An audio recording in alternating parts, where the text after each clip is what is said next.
Blog Talk Radio.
Hello and welcome to episode number 76 of Songs of Selah here on 17 Numa Radio.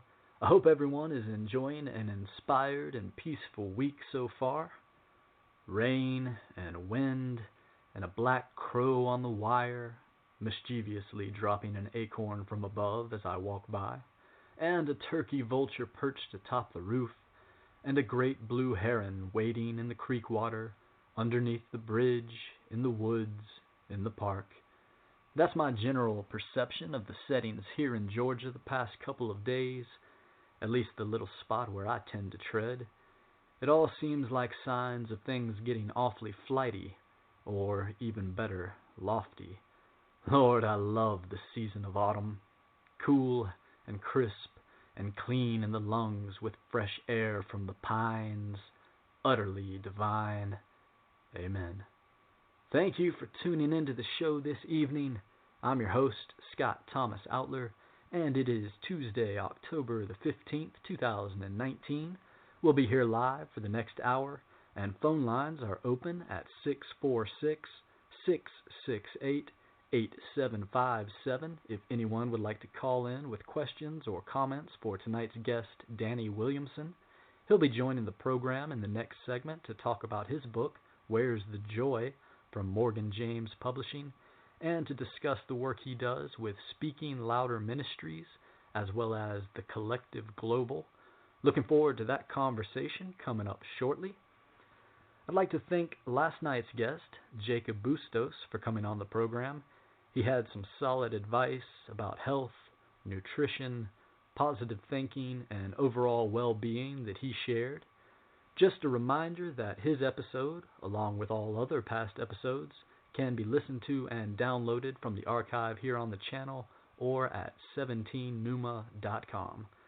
So please check out some of those episodes when you're in the mood, and please do subscribe to 17 Numa Radio for free by clicking the follow button found on the page where this episode is streaming right now.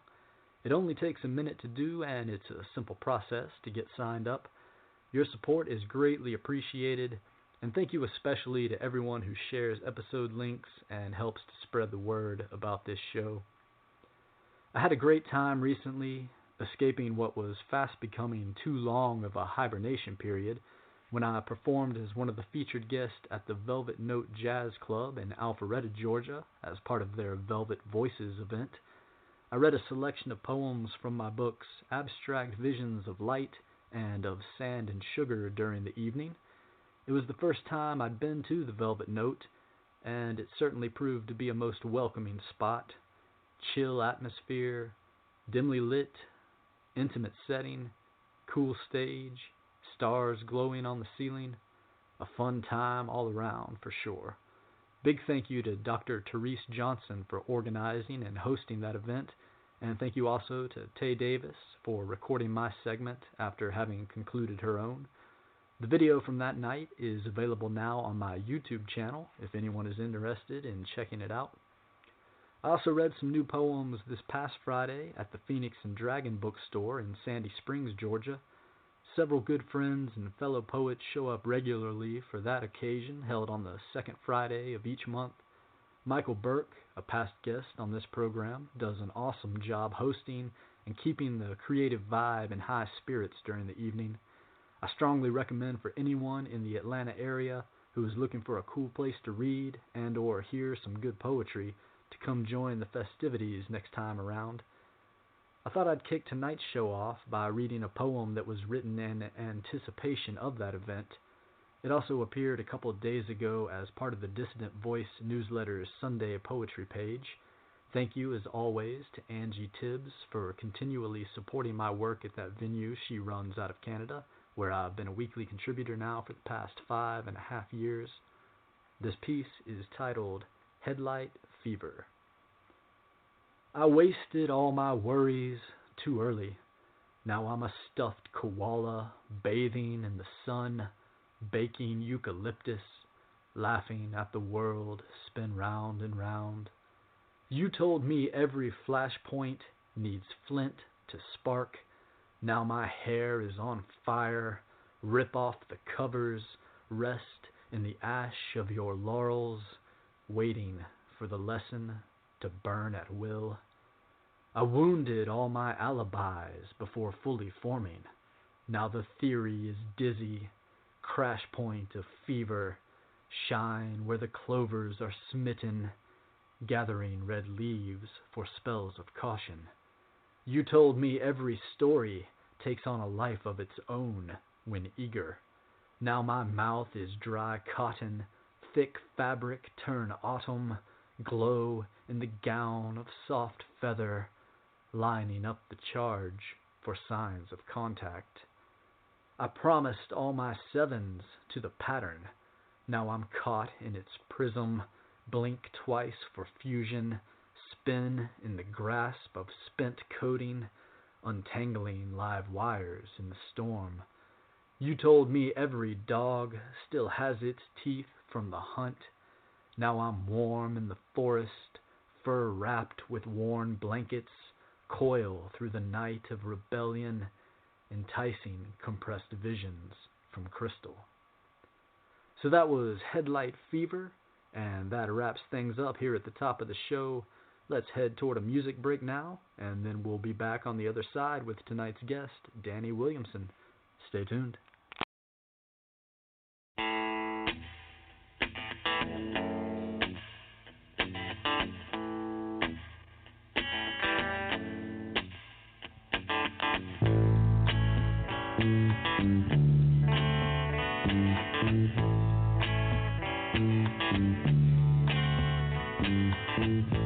When I look out my window, many sights to see. And when I look in my window, so many different people to be, that it's strange, so strange. You got to pick up every stitch. You got to pick up every stitch. You got to pick up every stitch. Must be the season of the witch. Must be the season of the witch, yeah. Must be the season of the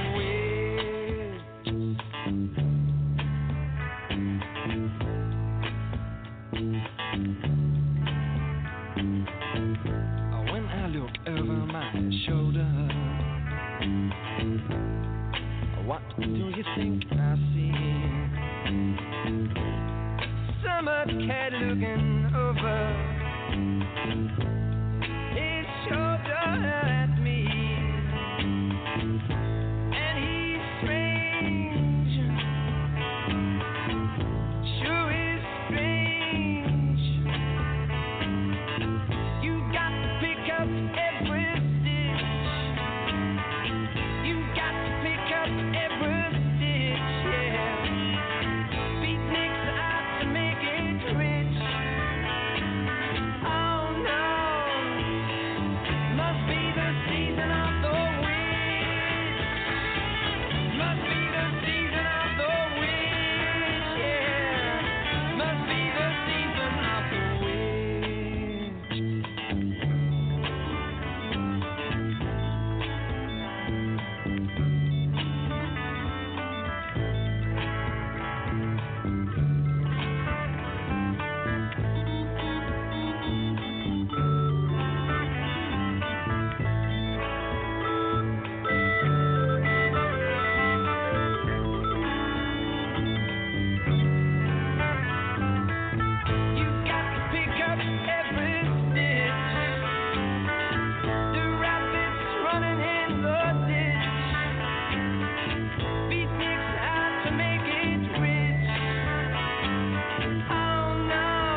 look out my window,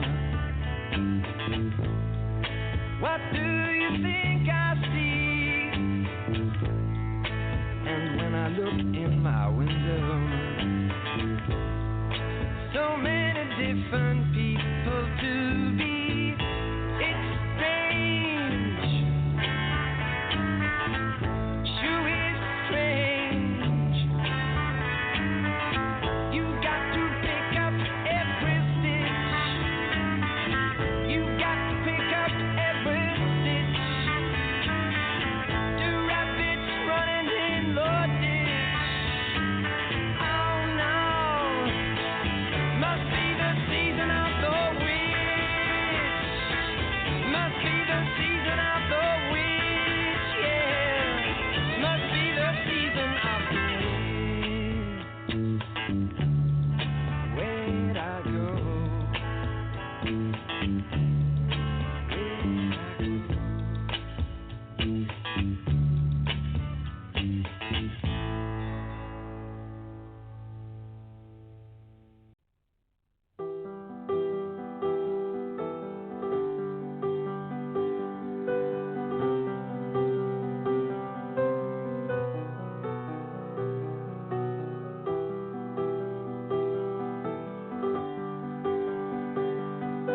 Songs of Selah here on 17 Numa Radio. That last piece of music was a piece by pianist Vladimir Mars, a past guest here on the program. And if anyone is interested in appearing as a future guest on a show later this year or early in 2020, you can reach out and get in contact with me via email at 17numa@gmail.com or connect with me and send a message on Facebook, Instagram, or Twitter, and I'd be happy to take a look and get you set up for an episode coming up soon. Tonight's guest, Danny Williamson, is a storyteller and itinerant speaker in both domestic and international settings. He holds a Bachelor of Science in Religion and a Master of Arts in Executive Leadership. Danny has more than 16 years of leadership and ministry experience and is currently the Executive Director for Speaking Louder Ministries and the Chief Joy Officer at The Collective Global, a business and life consulting firm. He has been married to his wife Michelle since 2004. They have 3 adventurous young boys, Isaac, Malachi, and Josiah.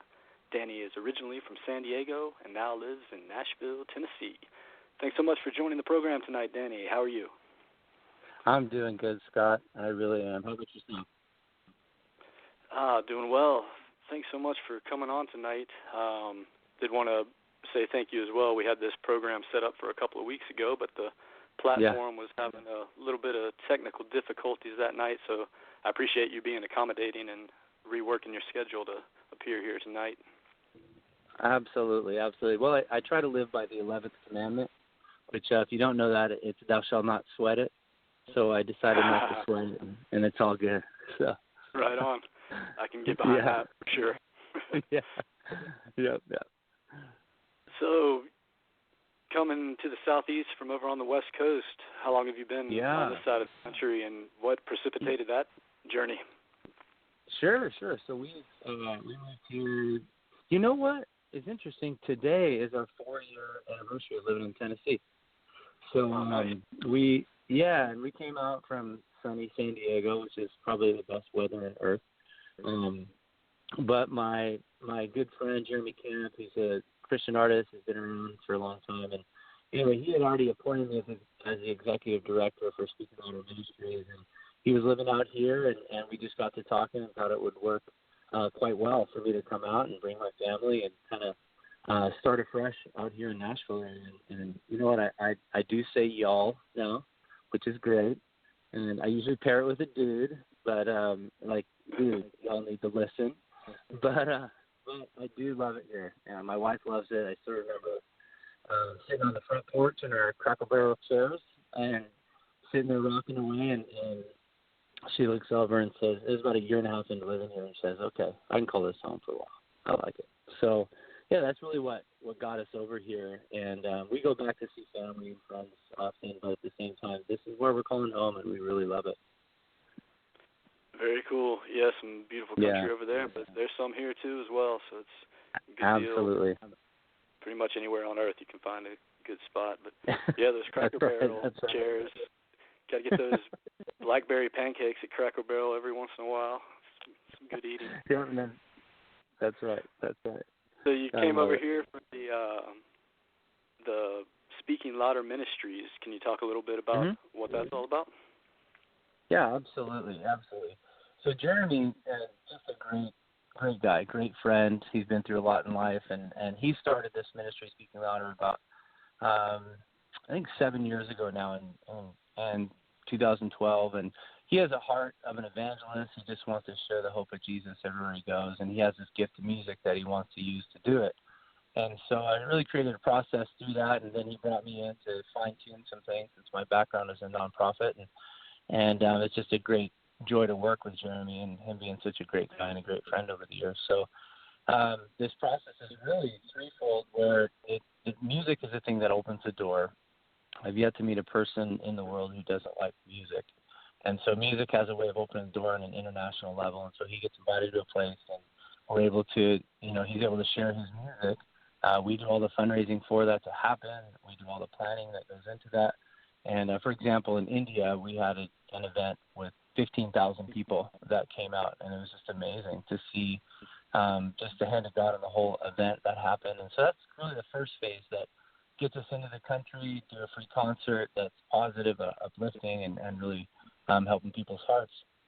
And then the second thing is leadership development, where we always do like a leadership summit with local leaders or business professionals or pastors or whoever really has any type of leadership influence in their life. We invite them to the summit to be part of it. And so we have a whole workshop that we do and walking them through.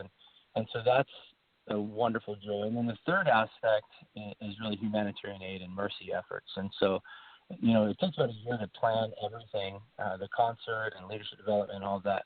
And then in the meantime of that year of planning, we're finding out what are the needs that this city or this country or this community really has. And so India, for example, we have a house rebuilding project that we do every year. And then Uganda, we did a similar process. And then the humanitarian effort there was a medical clinic. So it's really this threefold dynamic of music, leadership development, and then ultimately works of mercy. And it's just a real joy to do it. It's a pleasure, and look forward to years ahead of what Speaking Louder is doing. Yeah, what a great organization to get involved with. And before Absolutely. you teamed up with them there, had you done any world traveling before then? And what's the experience like getting over there to countries like India? Absolutely, yeah. So I love traveling. I've been to about 35 different countries now, and I even say I like it enough to say that I even like jet lag. Love the weirdness of it. I'm like, you know what? I like it. Let's get on an airplane. Let's do it. Definitely a 7 on the Enneagram. If you're familiar with that, I just love to go for it. So I did my whole, travel journeys began in the Navy. I was in the Navy for 6 years and got to see the world, and it was incredible. I remember being in Jordan and UAE and Dubai and Bahrain and these places, and then went throughout Asia and went to China and Singapore, and my eyes were just opened to the world around me, and there's a lot more than just little old America, and I said, in my heart, and I just found the Lord prior to my Navy experience, and so I really stepped forward into a life of service on an international level. I remember seeing where it all began, really, to bring it back, Scott, was I was in Jordan with the Navy, and I remember seeing this little girl with no shoes, and it just brought me to tears. Like, I have to do something about this. For the rest of my life, I want to be involved, helping people on an international level, those who have been maybe less fortunate than I have, or need a helping hand, or need a word of hope that I could possibly offer, even just a smile. So that's where it all began, and I have been able to travel the world, and the Navy was responsible for getting that foot in the door. And then a buddy of mine and I, as soon as I got out, we started a nonprofit called Send Ministries, and we really took college kids in their gap year. They wanted to take a year off, didn't want to jump right back into school, but so we would take these college kids out for 5 months out of the year, and just to help them really experience international living and share the hope that's in their hearts, and it was really incredible. So we lived in India, we lived in Costa Rica, Morocco, Israel, for really a half a year each time. And so I've had a real fortunate chance to see the world, and I hope I can continue to do that. Yeah, what an amazing experience you've had so far. Yeah. You talked about Absolutely. your conversion to Christianity coming before your Navy experience. Was there any particular event that brought that transformation about in your life, and what was your spiritual life like up to that point? Yeah, absolutely. So I was raised in my younger years in a Christian home, but then there was a church split when I was younger, and we just kind of stopped. We stopped going. And so I had these little seeds in my heart of the gospel and of Jesus, but I never really had chosen to walk with him.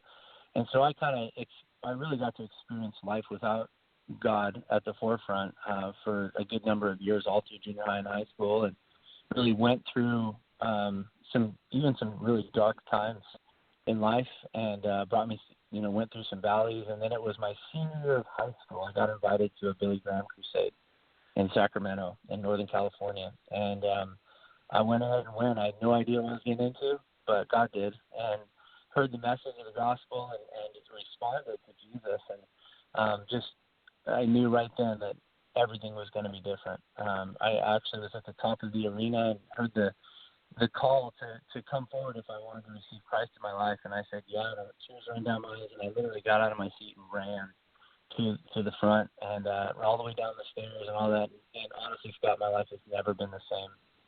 And God he's very patient with me, very gracious to me.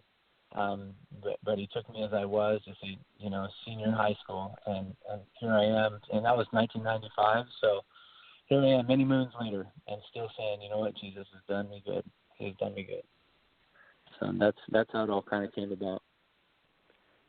That experience that you're relating there sounds like it's coming from a place of exuberance and joy, which is the main theme behind your message in the book that you wrote, Where's the Joy? How does that translate into your message and your motto of life? Yeah, that's a great question, Scott.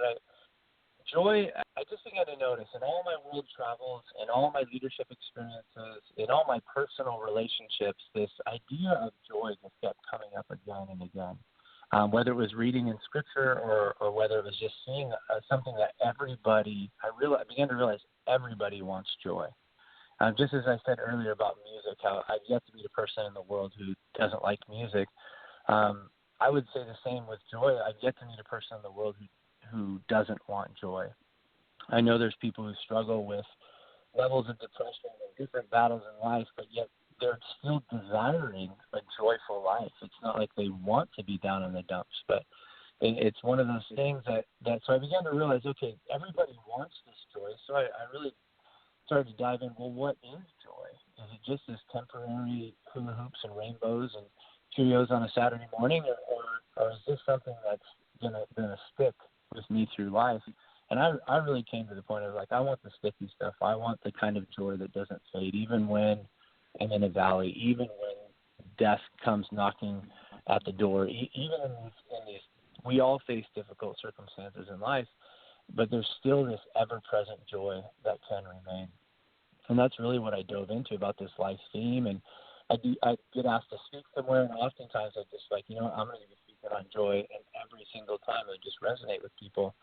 So I still remember at 4 a.m. one morning, God woke me up real bright and chipper, and I just knew that this message that I'd been sharing in times of speaking, he wanted me to translate it into a book. And so I just kind of went for it, and storytelling format, and then through that experience of really discovering what joy is, and it's not just this thing I can choose, but it's really this beautiful byproduct of life's greatest choices. So if I'm choosing to love, then joy is this beautiful byproduct. If I'm choosing to be faithful, then joy is this beautiful byproduct. If I'm choosing to serve others, then I get to experience this life of joy. So that's really how it came about, and now I'm able to just proclaim this message of joy everywhere I go. And I've had a hard year. I've had hard seasons of life, but I continue to go back with the joy of God is my strength, and it continues to bring me through. So that's how it kind of came into a life message and even translated into a book. I like that way that you put that, as joy being the byproduct of these other choices that are made. It's almost like that's the fruition coming out of the seed that you plant within your own consciousness to be firm in a certain way of life. Yep. And you also talked there about the joy, and it rings true with me in the sense that scholar Joseph Campbell talked about following your bliss, but also the great affirmation of life, and I try to live that as well as saying yes to life. No matter what circumstances arise, we still have that free will and that choice to embrace the challenges and go through them, whatever they might be. And so in your life, whenever you're dealing with something personally or you're helping other people go through times where joy might not be right in their grasp, what type of message do you give to them as tips to sort of get through those darker times? Yeah. First, a big thing that it sounds simple, but is slow down. I think sometimes we just want to get over it so quick. Even our times of mourning, and we just want to get through it and move on to the next thing so I don't have to think about it. I think sometimes we just need to let it sink in. And so a big, thing that I've tried to encourage people in. Even, let's say somebody is just lost someone that I know of, or I just want to sit with them. I don't have any words of necessarily enlightenment for them. I just want to sit with them and let them know, hey, we can slow down on this. We don't have to rush through this. I don't have all the answers for you, but I'm willing to sit with you. So that's one of the first things I really try to look at is, let's just slow down, because we're in such a hustle and bustle of life, and I think sometimes we just need to slow down, and then when we slow down, then we can begin to look up. And as we look up, we begin to see the stars in the sky, or we begin to see the sunrise, or we begin to see the sunset, or we begin to see a leaf fall from a tree, and the simple things in life when we're willing to slow down and then just start looking up. Wait a second. Life really is a gift.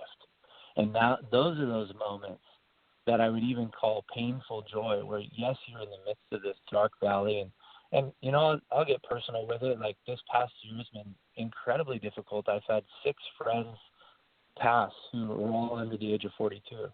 And I'm like, what in the world? How am I getting through this? You know, here I just wrote this book on joy, but how am I getting through it? And really the only way, Scott, is just when I can just slow down. And maybe it's sitting on my front porch and in my rocking chair with a cup of coffee and just like, you know, I'm going to slow down enough just to hear the birds sing.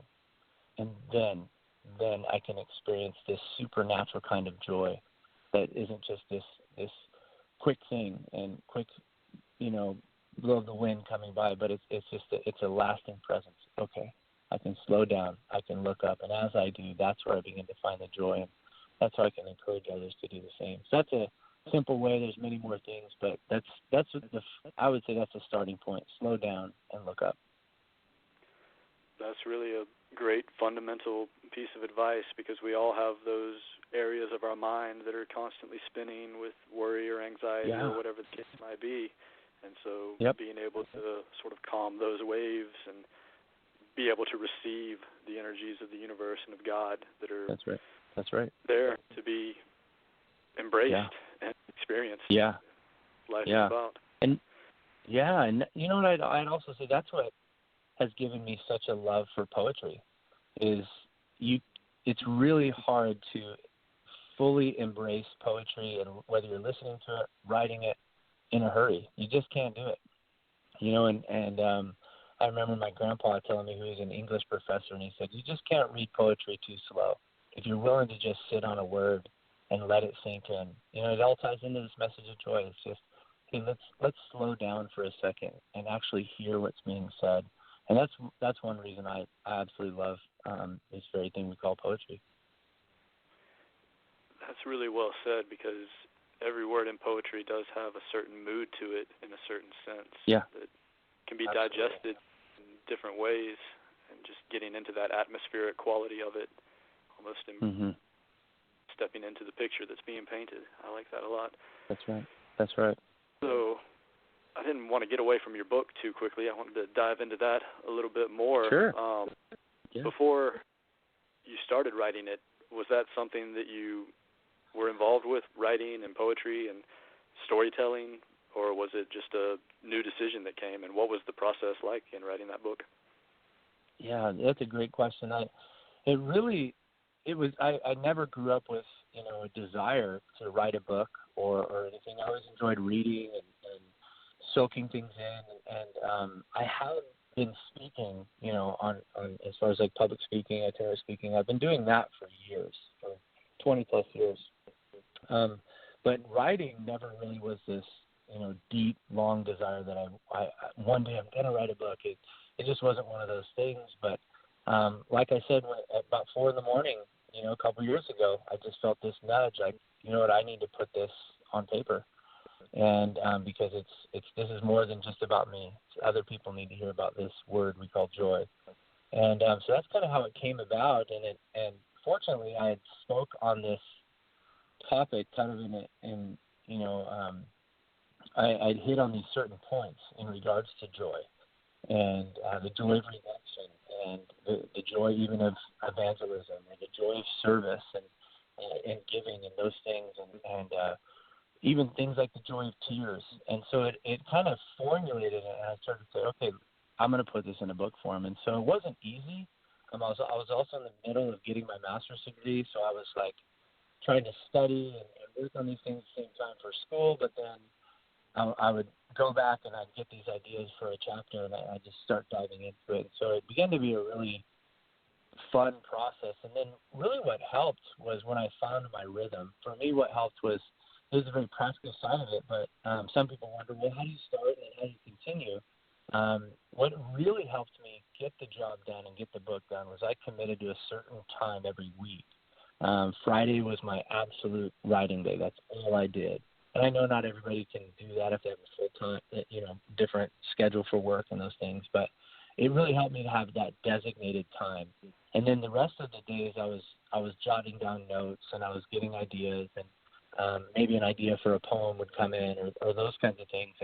And then Friday I'd lay it all out on my computer.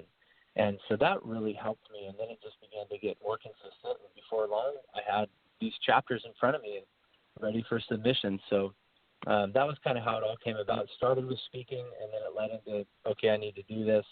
Then I started, and then what really helped that progress was getting that consistent day of the week. And then before long, there it was. So it was really exciting. That's what commitment will do in this life when you take your Absolutely. Towards something. So you had this Yeah. message that you wanted to get out to other people, and so you're writing the book to describe it to them. But did you come to any new epiphanies about yourself during the process, that seeing things from a different angle maybe that you didn't realize before?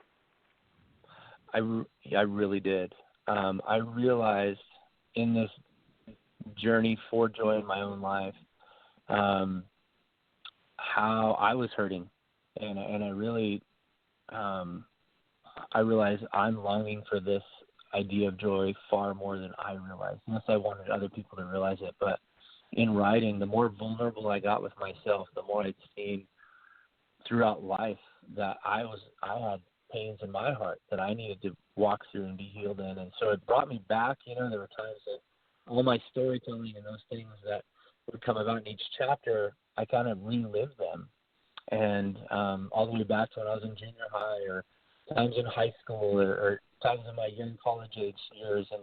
And so it really reawakened this desire. Yeah, I started to write this book on joy, and where's the joy? And I want other people to have it, but then I realized deep down I'm longing for this far more than I ever realized. So one of those words that I use often is this idea I call painful joy, and that in the midst of pain, joy can still be present. And that was a huge life lesson for me, that joy doesn't have to go away, that it can be ever present. So that was a big one. And then also the little things, that the more research I did, the blessing of laughter, and how much life that really gives. An old proverb says that laughter is medicine to the soul, and laughter is such a gift. And then things like community, huge.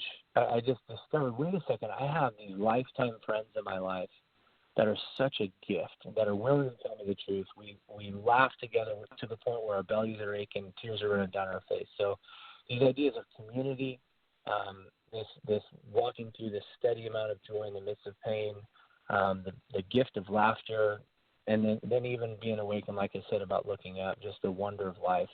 And creation itself is just such a gift that we get to walk in, whether it's putting our bare feet in the grass or just letting the rain fall on our face. I mean, there's something beautiful about this earth that I just absolutely love. So, yeah, there's a lot that really, not even talking about it now, Scott, is like, oh, yeah, there's a lot of lessons I learned in writing this and reminded of and those things. So a little bit of a mouthful, but that's definitely something that came about.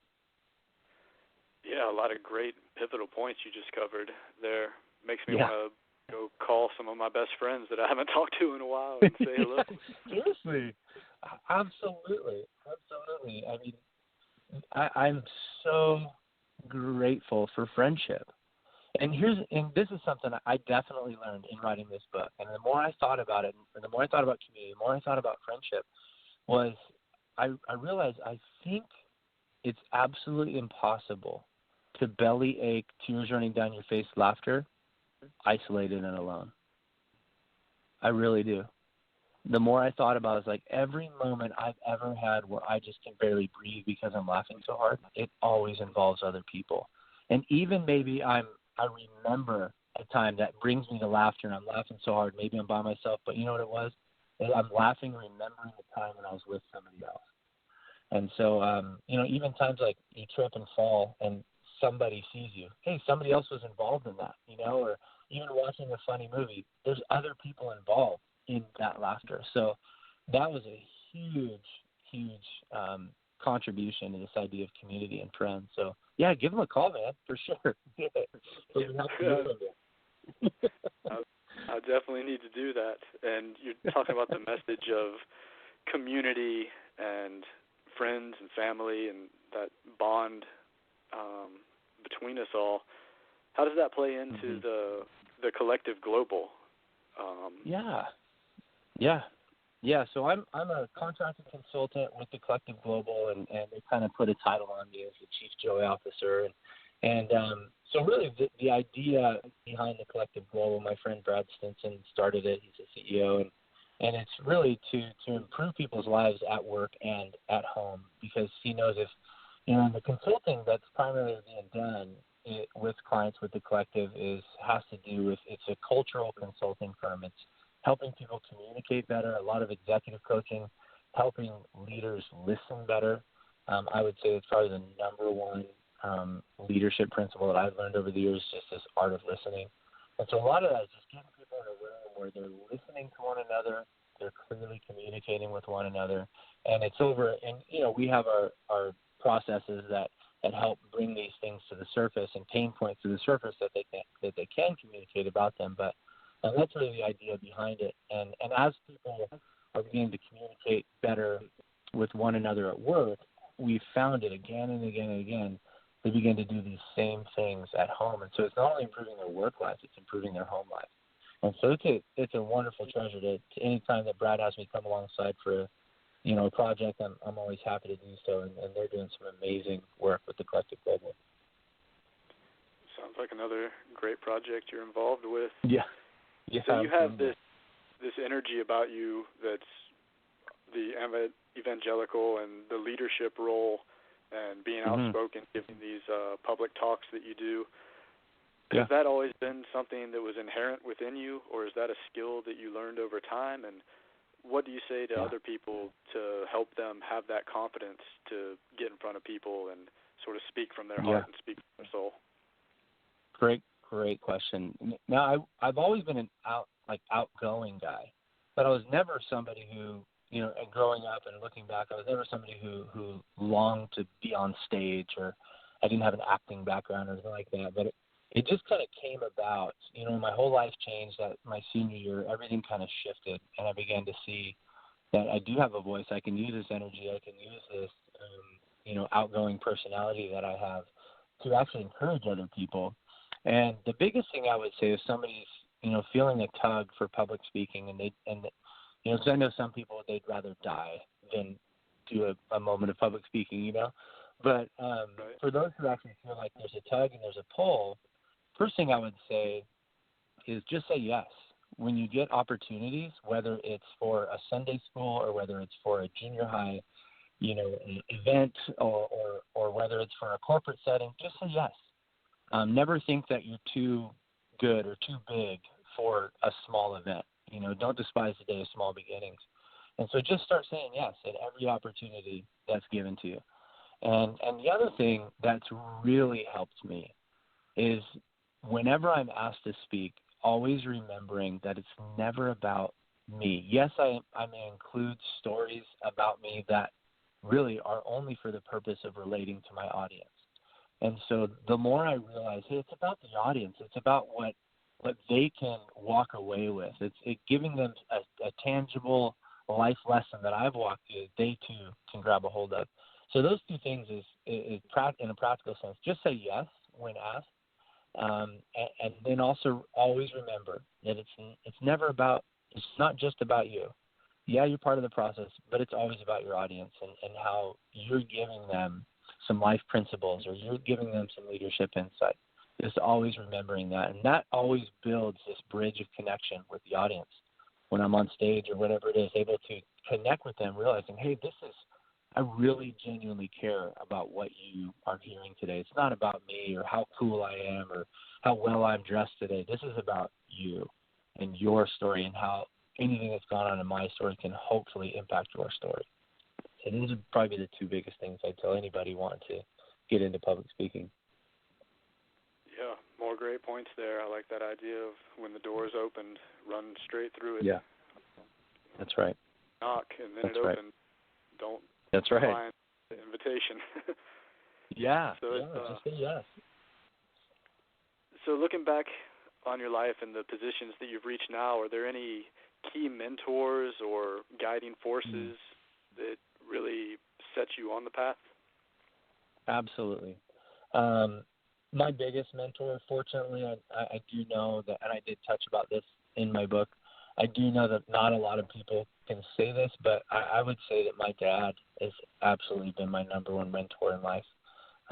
He's truly one of my best friends. He's been ever patient with me, again and again and again through the years.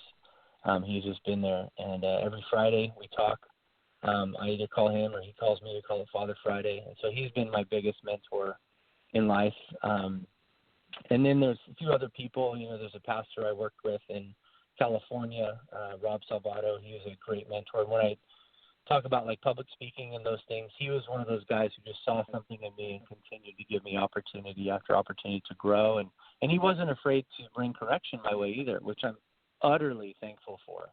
Is listen to those moments where somebody's like, hey, maybe do this next time. We're talking little small, things that would adjust what's being said or how I'm communicating. So he was a huge mentor. And those are probably two that are right off the bat I know have been great mentors in my life. And then back to this idea of community, a lot of my peers, we've been able to, in a way, mentor one another through our friendship. And it's one of those things that I've learned so much just from my friends, just from their life and watching them. And so those are probably some of the top mentors. And I got my friend Jeshu out in Washington. He's a great mentor in my life. And so, I can kind of go down the list, but definitely my number one mentor in life has been my dad. That's awesome. Great to have those positive role models and influences that stick there through the thick and thin. That's right. So in your book, Where's the Joy? I was watching a video on your YouTube channel earlier, and you talked about 3 different segments: the responding to wonder, joyful narratives, and at our fingertips. Could you touch on those 3 principles that you dive into a little bit?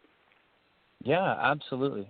So, really responding to wonder is really what I dove into. Is this? It's almost like the theological concept of joy. Like, hey, wait a second. Life is this gift. It really is wonderful. The oxygen that I breathe really is a gift. And just beginning this whole idea of looking up and responding to this wonderful gift of life that we've been given, whether it's through small things like creation or these stories of redemption. And I really dove into that. And then the heart of the book really came into joyful narratives. And this was just what are those things that either are sucking joy from our life, or what are those things that are contributing joy to our life? So I dove into both of those things. I tackled some of those areas of, okay, what are these things that are pulling away from my joy? Things like a lack of forgiveness. If I'm not willing to forgive somebody, then I can't expect a lifestyle and narrative, if you will, of joy. And then addressing things like, okay, what are things that contribute? And that's where I dive into things like community and vulnerability and those types of serving. A life of service really is a life of joy. And then at our fingertips, that's really the idea of the fact that joy, it really isn't that far away. I think a lot of us are searching for it and thinking if I, have these accolades or whatever, then I'm going to be, quote unquote, happy. When it's like, wait a second, it's really right there. It's like reaching for a glass of water and taking a sip. And yes, it takes some vulnerability. It takes a willingness to love. It takes a willingness to forgive. But the moment we begin to walk in those things, there's that joy again. There's that joy. It's right at our fingertips. So that's how I'd be able to quickly break that down, is those ideas. Yeah, a lot of foundational principles there, and in everything you're saying here tonight. Yeah. Taking that responsibility onto ourselves and giving that same forgiveness or that same love that we want for ourselves or that we need for ourselves. Yeah. Is so important. That's right. Carrying that cross, I guess, as they say. That's right. And so we talked a little bit about poetry earlier, and some of your book is involved with that. Do you have perhaps a piece that you could share with us tonight? Yeah, I would love to. I like I said, I've really fallen in love with poetry. I love that it causes us to slow down. I did write a piece of poetry to follow each chapter, to kind of go with that chapter's theme, and so I'd like to read a piece called Medicine, if that's okay. Please do. All right. Medicine. Once sick with sadness, a light of smile brings gladness, a remembrance, a deliverance. From the bonds of sorrow or worries of tomorrow, maybe I'll borrow a grin from you. For blue skies start to peek through all things new, each mercy-filling morning, telling story upon story, laughter reflecting glory. Stop, take a sip of this medicine, starting to chuckle again amongst circles of friends from beginning to end, as light-hearted burden lifters connect with communities of beauty. Free from hostilities of insecurities, I can be me with this remedy. Let me not underestimate the fate of those who taste these healing waters of liberation, exaltation of the one who created the dance of romance with humor and joy for this boy who longs to laugh alongside the friend of sinners, the giver of new beginnings. Sounds of singing now ringing with childlike giggling. This is medicine. Humor, a blessing. Laughter, a gift. So let me sift past the mire of confusion, break the illusion that I am not to enjoy life. For today is the day of play-filled devotion with one who never stops loving me. Beautiful message there, and the line that really jumps out is all things new there toward the beginning. That's right. Really, every morning that we wake up, another opportunity, or every moment in life, really, another opportunity to embrace whatever is going on in the present moment and just have that joy that you talked about. That's right. That's right. So, thanks for letting me share that. Oh, absolutely. Enjoyed it. Thank you for sharing, and thank you for coming on here tonight. It's been great talking with you here at the closing moments. Is there any final message that you'd like to leave with the listeners, and also where can they find out more information about the Collective Global and Speaking Louder Ministries, and also about your book, Where's the Joy? Sure. Really, it comes down to this idea of joy. It's really found in the presence of Jesus, is what I found, and I'm not going to sugarcoat it in any way. He's done so much in my life, and it hasn't been all hula hoops and rainbows. It's been a wonderful gift of life that he's given me, and I've walked through some definite valleys, but he's always been present, and in his presence is fullness of joy. So that's really the first thing that I'd say and that I'd want to leave behind.